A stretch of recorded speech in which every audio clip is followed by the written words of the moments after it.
के बुलेटिन के आगाज में जिक्र मुल्की सियासत में आने वाले जलजले और इसके आफ्टर शॉक्स का। पीटीआई हुकूमत को घर भेजने के लिए अपोजिशन की मुहिम फैसला कुन मरहले तक पहुंच गई है। वजीर आजम इमरान खान के खिलाफ 140 अरकान के दस्तखतों के साथ जमा कराई गई तहरीक अदम एतमाद ने सियासी माहौल को मजीद गर्मा दिया है। तेजी से बदलती सूरत हाल के पेश नज़र वजीर आजम हुकूमत बचाओ मुहिम और इत्तहादियों से राब्तों में मसरूफ है। वजीर आजम इमरान खान कुछ देर बाद शहर कायद पहुंचेंगे और अहम इत्तहादी मुत्तहिदा कौमी मूवमेंट के मरकज बहादराबाद आएंगे। वज़ीर आज़म राब्ता कमेटी के अरकान से मुलाकातें करेंगे और तहरीक अदम एतमाद समेत दीगर अहम सियासी उमूर पर बातचीत करेंगे। ताहम वज़ीर आज़म इमरान खान की अहम इत्तहादी मुस्लिम लीग फंक्शन के सरबराह पीर पगारा से मुलाकात नहीं हो सकेगी। ज़राए के मुताबिक पीर पगारा की तबीयत नासाज है, जबकि पार्टी के सूबाई सदर पीर सदरुद्दीन शाह की भी खैरपुर में मसरूफियात के बायस वज़ीर आज़म से मुलाकात नहीं हो सकेगी। वज़ीर आज़म इमरान खान सिंध में पीटीआई के कारकुनान को मुतहरिक करने की गर्ज से कराची में मुलाकातें भी करेंगे। गवर्नर हाउस में वज़ीर आज़म से मिलने वालों में पीटीआई के मुंतखब अरकान सिंध असम्बली और पार्टी की सूबाई और डिविजनल सतह के कायदीन शामिल होंगे।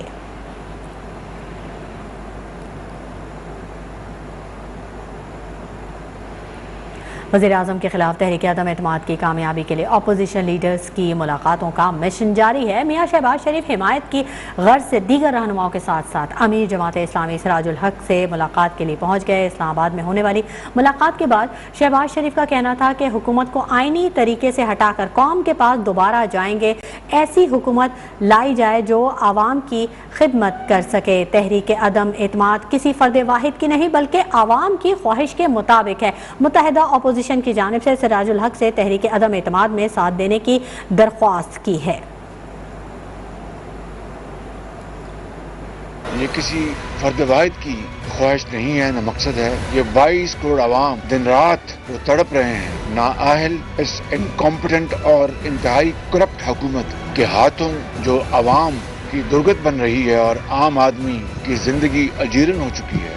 ये है वो मकासद जिसके लिए ये मोशन दाखिल की गई है कि एक सिलेक्टेड हुकूमत को पार्लियामान के जरिए आईनी तरीके से उनको हटाकर हम कौम के पास दोबारा जाएं और एक फ्री एंड फेयर इलेक्शंस का एहतमाम हो, जिसके जरिए अवाम के वोटों से नुमाइंदा हुकूमत चुनी जाए और फिर एक फ्रेश मैंडेट के साथ मिलकर इस कौम की दिन रात खिदमत की जाए।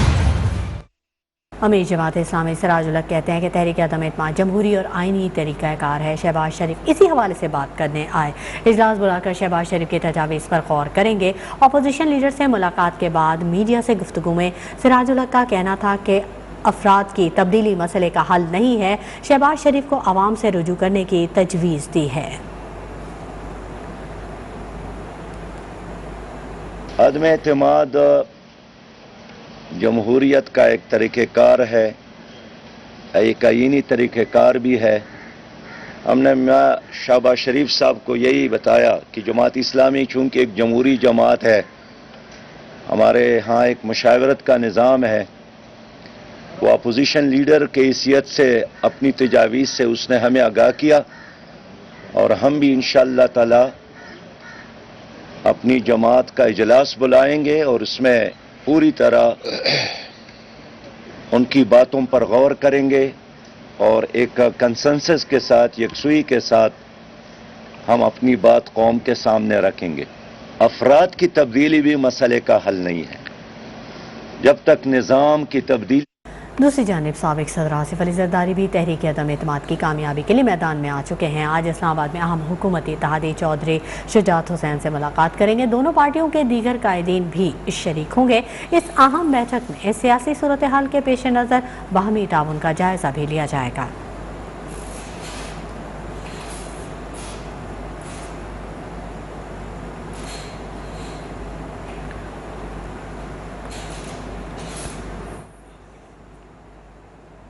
उधर पीटीआई रहनुमा जहांगीर तरीन पंजाब की सियासत के अहम तरीन किरदार बन गए। अलीम खान ग्रुप की हिमायत के बाद ग्रुप ने तमाम फैसलों का इख्तियार जहांगीर तरीन को दे दिया है। वज़ीर आज़म इमरान खान ने वज़ीर आला पंजाब से सियासी बहरान के हल के लिए इस्तीफ़े की पेशकश मुस्तरद कर दी है।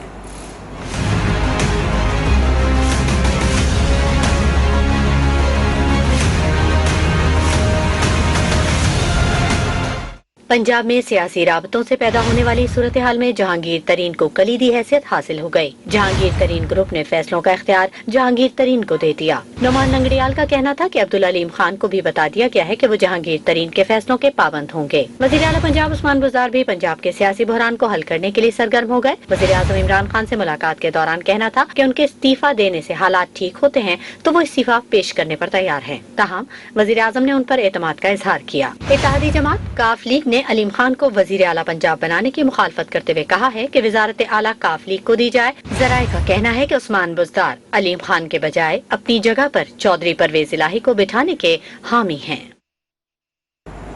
पंजाब में सियासी भूचाल। वज़ीर आला उस्मान बुज़दार ने सूबाई वज़रा को अहम मशावरती इजलास के लिए बुला लिया। ज़राए के मुताबिक राजा बिशारत, महमूद रशीद, असलम इकबाल और यास्मीन राशिद समेत 8 वज़रा को ऐवान वज़ीर आला में तलब किया गया है। ज़राए के मुताबिक सूबाई वज़रा को वज़ीर आज़म के खिलाफ तहरीक अदम एतमाद नाकाम बनाने के लिए मुख्तलिफ डिवीजन्स के अरकान कौमी असम्बली से राब्तों का टास्क दिया जाएगा। इजलास में जहांगीर तरीन ग्रुप के तहफ़्फ़ुज़ात भी ज़ेर बहस आएंगे।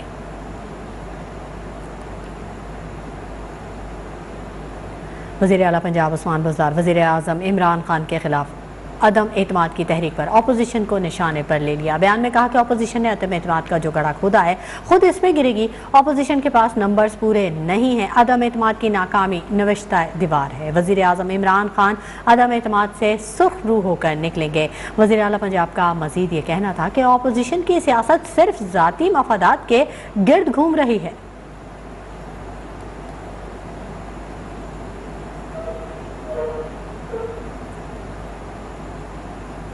उधर जहांगीर तरीन ग्रुप के अहम रहनुमा अलीम खान बरतानिया रवाना हो गए। लंदन में जहांगीर तरीन से अहम मुलाकात करेंगे और इस मुलाकात में मौजूदा सियासी सूरत हाल पर मशावरत होगी।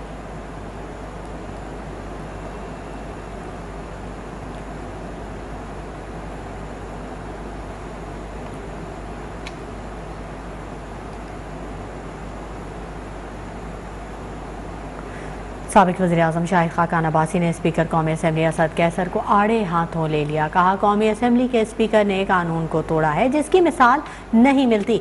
अपोजिशन और हुकूमती मेंबरान के दरमियान स्पीकर की इज्जत नहीं। असद कैसर याद रखें, आवाम के मैंडेट को रद्द नहीं किया जा सकता और ना ही आइन तोड़ा जा सकता है। इजलास में 20% लोग खड़े होंगे और 3 से 7 दिनों में इजलास होगा।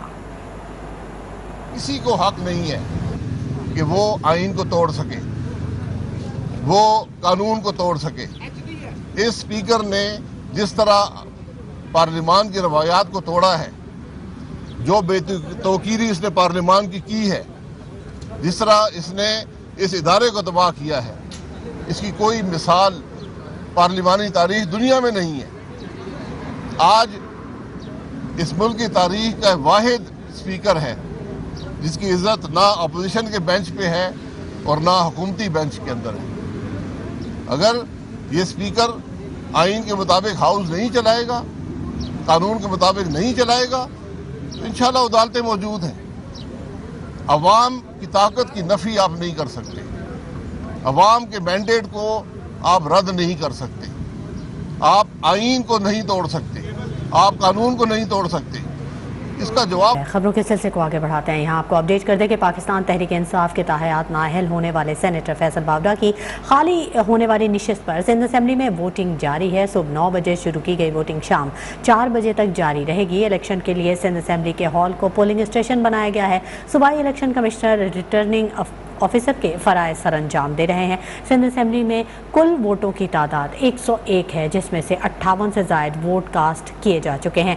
सिंध से सेनेट नशिस्त के लिए पीपल्स पार्टी के निसार खोड़ो और PTI के आगा अरसलान मद्दे मुकाबिल हैं। तहरीक इंसाफ और MKM ने वोटिंग के बायकॉट का ऐलान किया है। जबकि इसी हवाले से मज़ीद तफसीलात जानेंगे। शौकत कुराई हमारे नुमाइंदे हमारे साथ मौजूद हैं। शौकत कुराई, आप इस वक्त सिंध असेंबली में मौजूद हैं, बताइएगा क्या ताज़ा तरीन सूरत हाल है?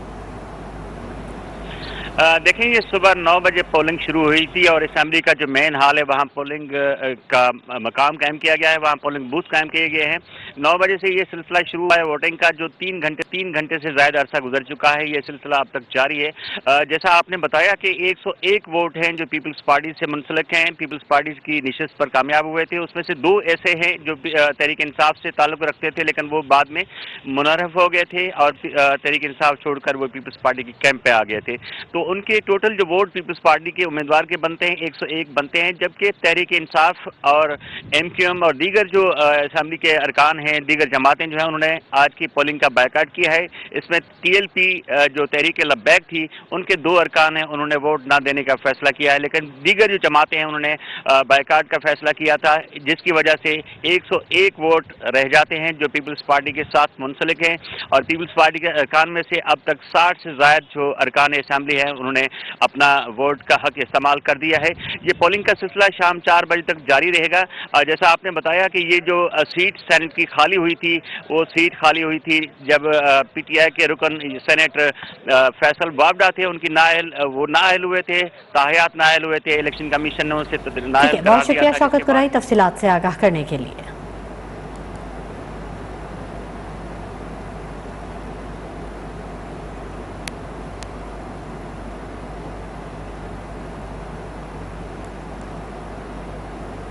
पार्लियामेंट हमला केस के मुलजमान की बरीयत की दरख्वास्तों पर महफूज किया गया फैसला आज सुनाया जाएगा। सदर मुमलिकत आरिफ अलवी इस्तना वापस लेने के बावजूद अदालत में पेश ना हुए।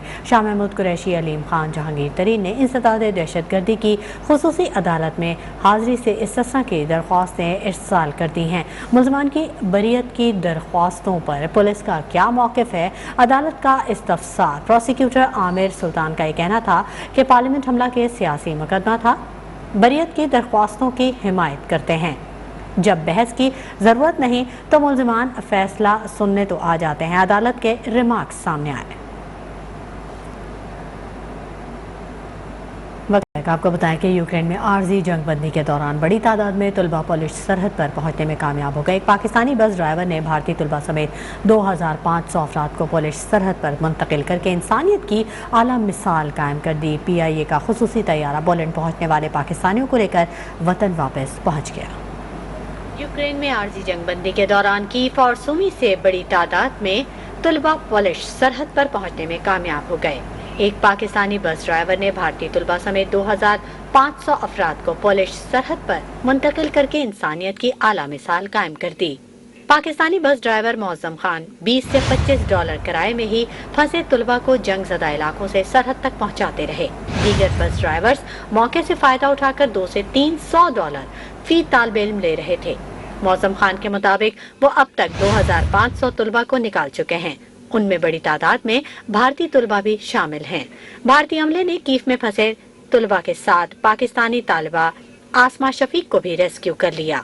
आसमा शफीक ने भारतीय अमले का शुक्रिया अदा किया। PIA का खुसूसी तैयारा पोलैंड पहुंचने वाले 232 पाकिस्तानियों को लेकर वतन वापस पहुंच गया है। वतन वापसी पर तलबा ने पाकिस्तान जिंदाबाद के नारे लगाए। यूक्रेन में आर्जी सीज फायर के दौरान मारियोपोल से शहरों को निकालने का तीसरा ऑपरेशन नाकाम हो गया। ताम सोमी, खरकीव और दारुल हुकूमत कीव से बड़ी तादाद में शहरी और गैर मुल्की निकल गए। चेरनोबिल एटमी प्लांट का आलमी एटमी एजेंसी से राब्ता कट गया है, जबकि खरकीव में रूसी हमलों से मजीद 27 अफराद मारे गए हैं। अक़वाम मुत्तहिदा के मुताबिक अब तक शहरी हलाकतों की तादाद 474 तक पहुँच चुकी है। यूक्रेनी शहर मारियोपोल से शहरियों को निकालने का तीसरा ऑपरेशन नाकाम। शहरियों की बड़ी तादाद ताहाल महसूर है। आरजी सीज फायर के दौरान दारुल हुकूमत कैफ, सोमी और खरकैफ से बड़ी तादाद में शहरी और गैर मुल्की निकल गए। अक़वाम मुत्तहिदा के मुताबिक अब तक शहरी हलाकतों की तादाद 474 तक पहुंच चुकी है। खरकैफ और सूमी में रूसी गोलाबारी से हर तरफ तबाही फैल चुकी है। हमलों में मजीद 27 अफराद मारे गए। आलमी एटमी एजेंसी के मुताबिक चेरनोबिल एटमी प्लांट के मवासलाती निजाम से एजेंसी का राब्ता मुनक़ता हो गया है। प्लांट के हमले से मुताल्लिक कोई इतलात न होने पर तफ्तीश है, क्योंकि प्लांट पर मुकम्मल तौर पर रूसी कंट्रोल है। यूक्रेनी सदर ने एक बार फिर मुल्क के दिफा के अज़म का इजहार कर दिया। कहा, रूस को यूक्रेनी सरजमीन से निकाल कर ही दम लेंगे। हमारी बहादुरी की कहानी से दूसरे लीडर्स भी सबक सीखें। Ось така весна. Ну, яка війна, така й весна. Сумна. Але все одно нормально. Всіх переможемо. यूक्रेनी वजीर सेहत के मुताबिक रूसी बमबारी से 61 अस्पताल मुतासर हो चुके हैं। अमेरिका ने रूसी तेल गैस कोयले की दरामद पर पाबंदी लगा दी। बरतानिया ने रूसी तेल और यूरोपीय ममालिक ने रूसी गैस का इस्तेमाल रवां साल के आखिर तक आहिस्ता आहिस्ता ख़त्म करने का ऐलान भी किया है। रूस ने तेल की कीमतें $300 फी बैरल तक पहुंचने की धमकी दी थी। सदर जो बाइडेन ने रूस से तेल, गैस और कोयले की दरामद पर मुकम्मल पाबंदी लगा दी। बाइडेन का कहना था कि ये रूसी मईशत की शहरग है जिसे हदफ बनाया गया। बरतानिया की हुकूमत ने रवां साल के आखिर तक रूसी तेल और इसकी मसनूआत का इस्तेमाल बतदरीज बंद करने का ऐलान किया है। बरतानवी हुकूमत का कहना है कि ये दौरानिया मंडियों, कारोबार और सप्लाई चेन्स को रूसी दरामदात के मुतबादिल ज़राए तलाश करने के लिए एक मोहलत है। यूरोपीय कमीशन ने भी 2030 से पहले यूरोप में रूसी ईंधन का इस्तेमाल खत्म करने के मंसूबे का खाका तजवीज़ किया है। रवां साल के आखिर तक रूसी गैस पर इन्हिसार खत्म किया जाएगा। इससे कबल रूसी नायब वज़ीर आज़म ने धमकी दी थी कि मगरिब ने रूसी तेल और गैस पर पाबंदी लगाई तो निर्ख $300 फी बैरल तक पहुंच सकती है। उधर यूरोप के सिर्फ एक मुल्क हंगरी ने रूसी तेल और गैस पर पाबंदी की मुखालफत कर दी है। हंगरी के वज़ीर आज़म विक्टर अर्बन ने कहा कि हम रूसी जारियत की मजम्मत ज़रूर करते हैं, ताहम हमारी मईशत रूसी तेल और गैस पर पाबंदी से पड़ने वाला बहुत बड़ा बोझ नहीं उठा सकती। हम ये नहीं चाहेंगे कि हंगरी के अवाम रूस यूक्रेन जंग की इतनी भारी कीमत अदा करें।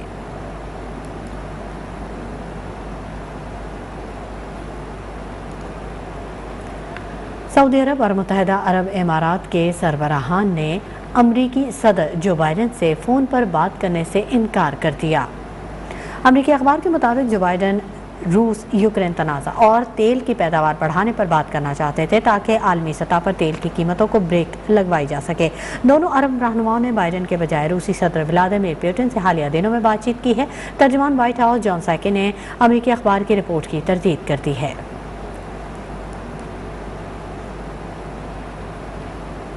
आलमी मार्केट में तेल की कीमतें नई बुलंदियों को छूने लगी हैं। अमरीकी खाम तेल ब्रेंट की कीमतें $127 फी बैरल से ऊपर ट्रेड कर रही हैं, जबकि बरतानवी खाम तेल की कीमतें $131 फी बैरल से तजावुज़ कर गई है। गैर यकीनी सूरत हाल के बायस अमरीकी मंडियों में तेल की कीमतें मजीद बढ़ने का खदशा जाहिर किया जा रहा है। उधर कनाडा ने आलमी बहरान से फ़ायदा उठाने के लिए तेल की पैदावार बढ़ा दी है।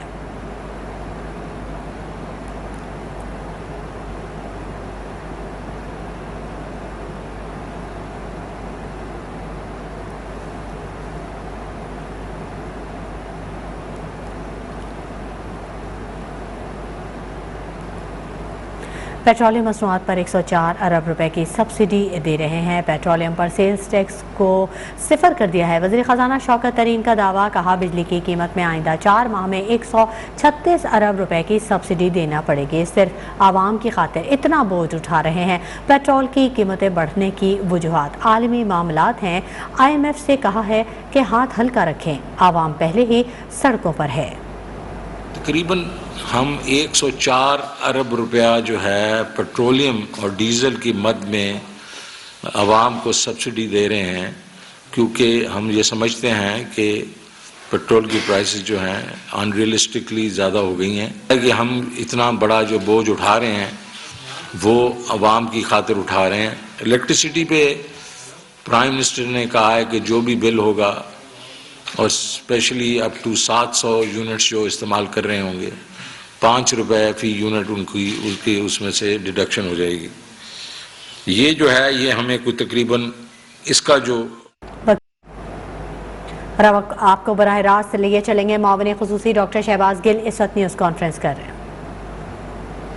तो इमरान खान ने UNGA के अंदर ये बात की, उसके बाद ये पाकिस्तान की तारीख में पहली दफा हुआ कि किसी वजीर आजम ने पूरी गैरत के साथ, पूरी अहमियत के साथ कैमरे की आंखों में आंखें डाल के ये कहा, एब्सोल्युटली नॉट।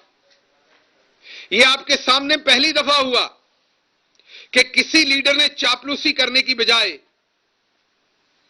हर मुद्दे के ऊपर क्लियर बात की।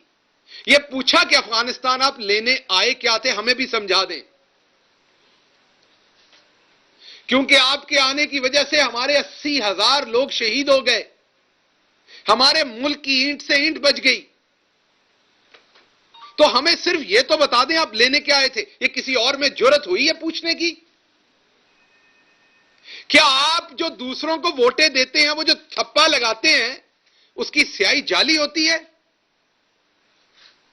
क्या वो दूसरों को जो आपने वजीर आजम बनाया था, वो किसी फिल्म में वजीर आजम बनाया था आपने? उनको असल में वजीर आजम नहीं बनाया था, वो फिल्मी हीरो थे? या कोई कॉमेडी सर्कस हो रही थी कि ये बात वो नहीं पूछ सकते थे पाकिस्तान के लिए? हमने आजाद खारजा पॉलिसी की बात की। ये इमरान खान थे जिन्होंने कहा कि मुझे एड नहीं चाहिए, मुझे ट्रेड चाहिए। हम एक पुरअमन मुल्क है, हम किसी पे हमला नहीं करना चाहते। हम किसी मुल्क की जो खारजा पॉलिसी है उसको डिस्टर्ब नहीं करना चाहते। लोग हमारी सरहदों की हिफाजत करें, हम लोगों की सरहदों की हिफाजत करेंगे। लोग हमारी सरहदों की इज्जत करें, हम लोगों की सरहदों की इज्जत करेंगे। यही पैगाम है ना। इस्लामाबाद में मामले खुसूसी doctor Shahbaz Gill news conference कर रहे हैं। और यहाँ आपको बताएं कि ISPR ने 23 मार्च की मुनासबत से नया प्रोमो जारी कर दिया है। 82वां यौम पाकिस्तान भरपूर अंदाज में मनाया जाएगा।